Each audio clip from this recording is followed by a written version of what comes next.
In this part of the video, we're going to see how do we activate or install Power Pivot like this. So there are two different ways that we can do it.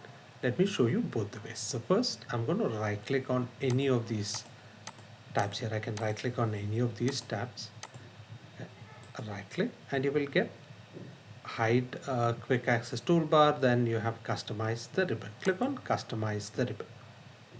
This is going to open this pop-up. Here, click on add-ins.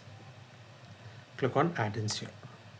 And then under manage, change this to com add-ins. This is what we need. We don't need Excel add-in, we need the com add-ins. And then click on go.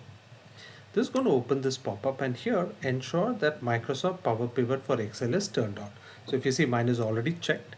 Yours might be like this, so just check it or tick it so that it gets selected. Click OK, and this gets activated. So this is one of the methods. Let me show you the other one. The other one is by going to File, click on Options, and here again you have the add-ins. And here what do I need to choose? Com add-ins.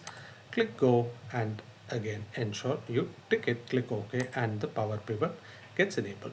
So this is how you enable Power Pivot in your Excel.